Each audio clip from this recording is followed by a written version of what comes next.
Earning your degree online doesn't mean you have to go about it alone. At Capella University, we're here to support you when you're ready. From enrollment counselors who get to know you and your goals, to academic coaches who can help you form a plan to stay on track. We care about your success and are dedicated to helping you pursue your goals. Going back to school is a big step, but having support at every step of your academic journey can make a big difference. Imagine your future differently at capella.edu. You're listening to a Mint podcast brought to you by HT Smartcast.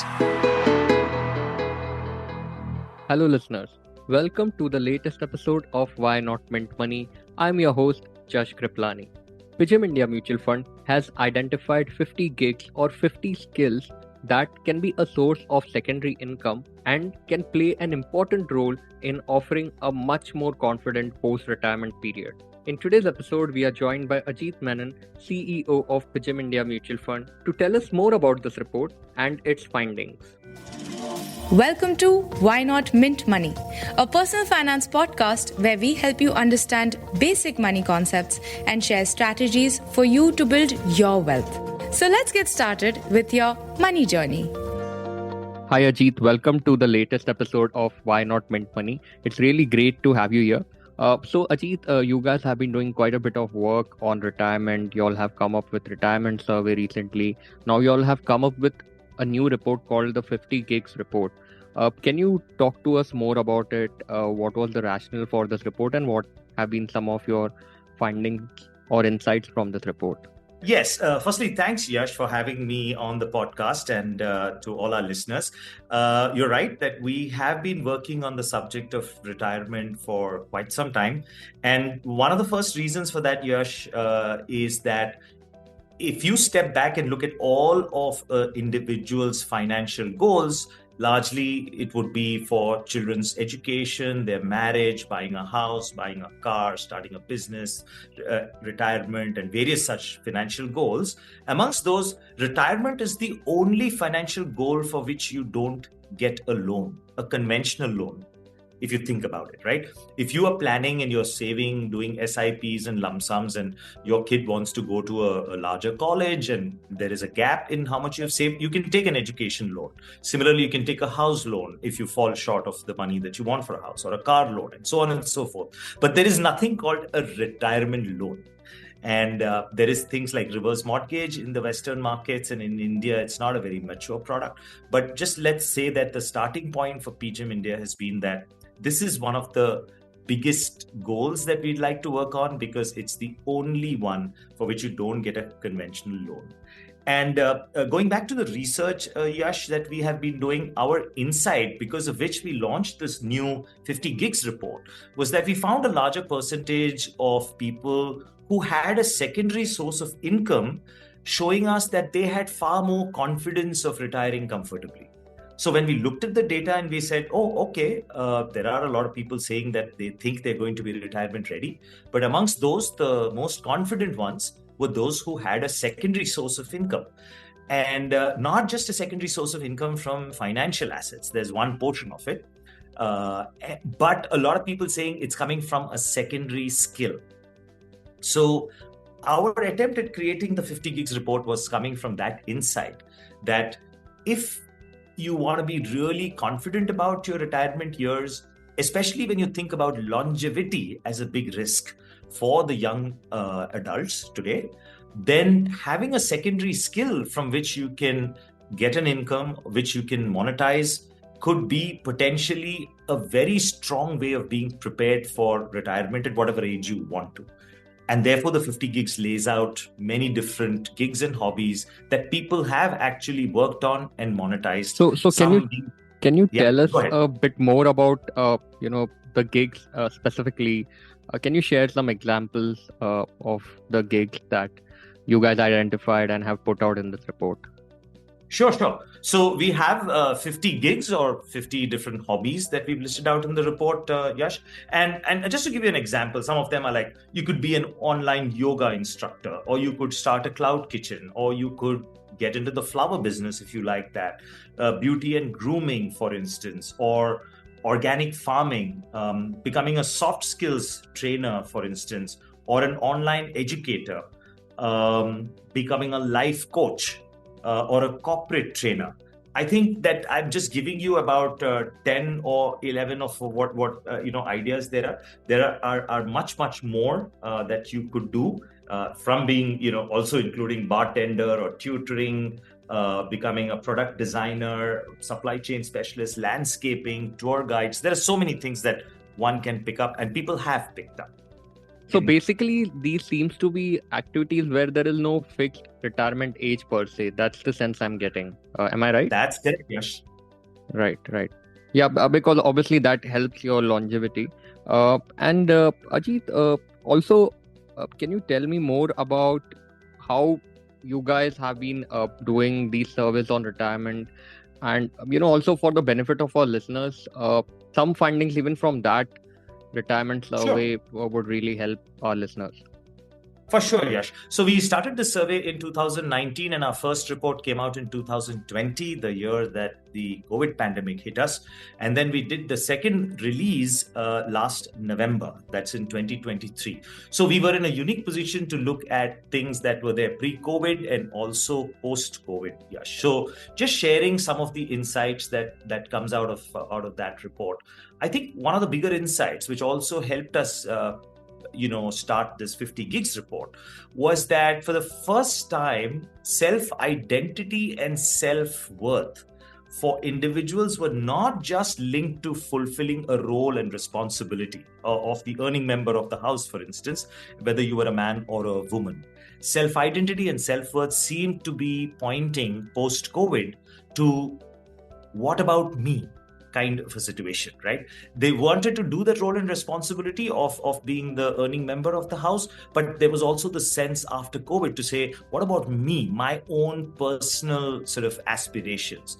And how we saw that in the data was that, in terms of the spending that Indian households were doing during that survey, it was done by Nielsen NIQ, which is one of the world's best organizations to do research and survey.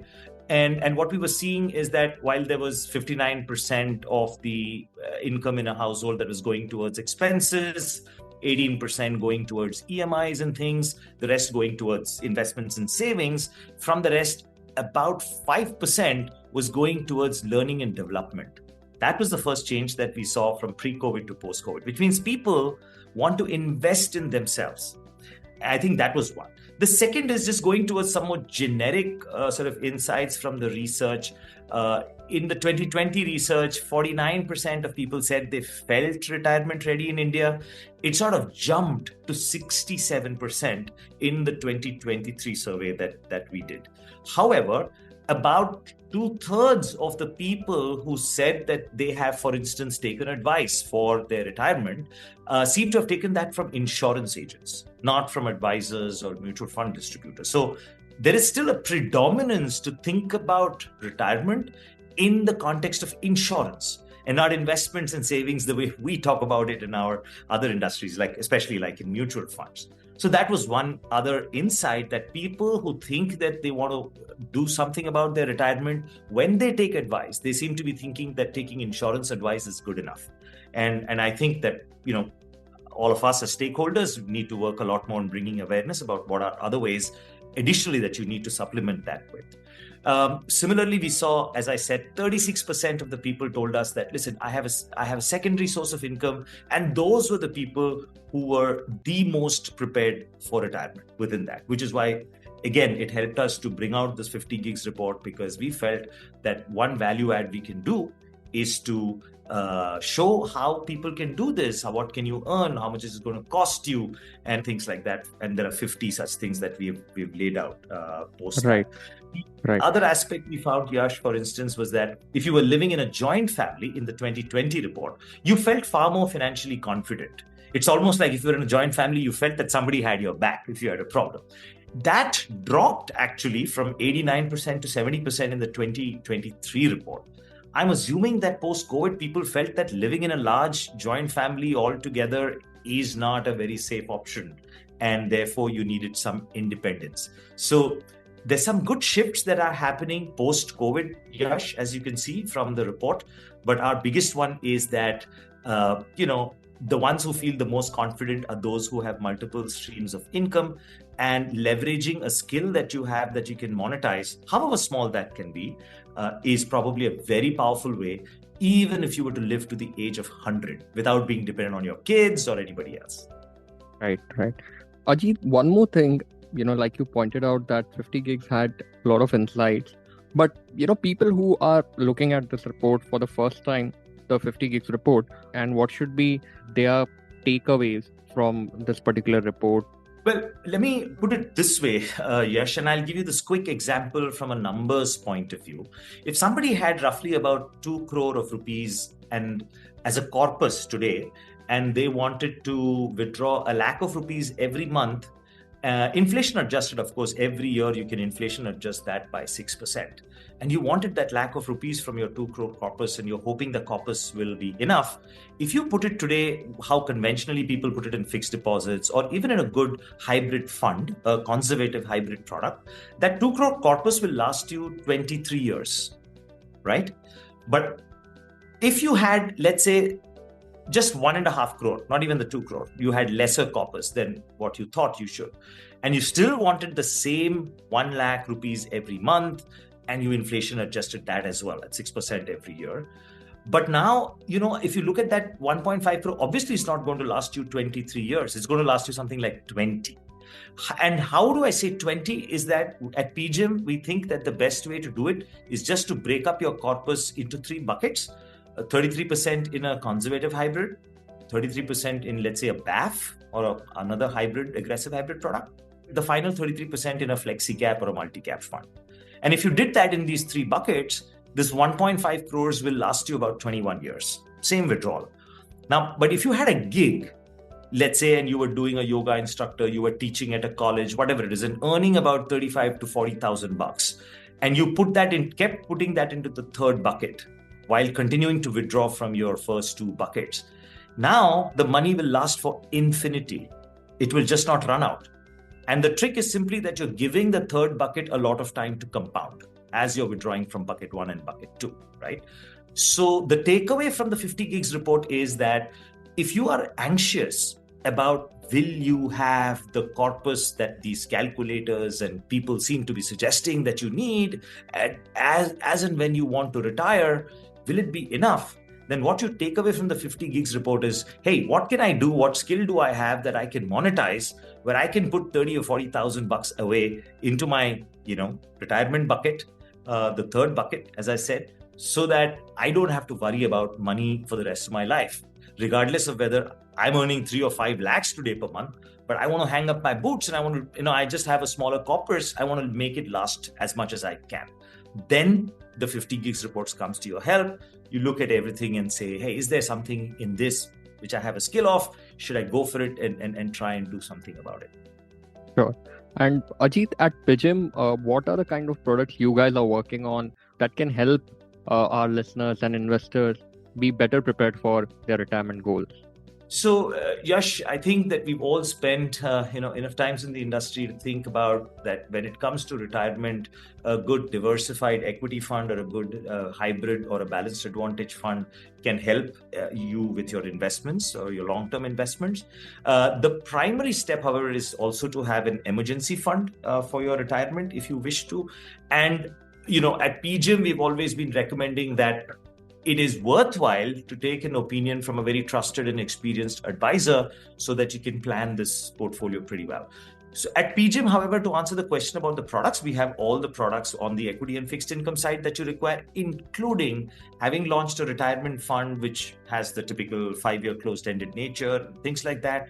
But what we feel that we can show when we talk about the 3-bucket theory, 33%, 33%, and 33%, I would go with my equity savings product or my hybrid aggressive fund or my balanced advantage fund and my flexi cap fund. These are the funds that I have today, which I think are great products, which you can use in combination with the help of a trusted advisor for your own unique situation. So we do have all the products required. And I think they mostly suffice any strategy that you might require for long-term retirement goals. Thanks a lot, Ajit, for joining us today and sharing all those insights. Thank you, listeners, for joining us today. If you liked this episode and would like to hear two more such interesting conversations, do log into our channel, Why Not Mint Money on Spotify, as well as other platforms, where you will find me omnipresent. Also, if you have any new ideas or suggestions, you can DM me on Twitter. My Twitter handle is @Jash Kriplani, that is JASHKRIPLANI, or y'all can always mail to us at mintmoney@livemint.com.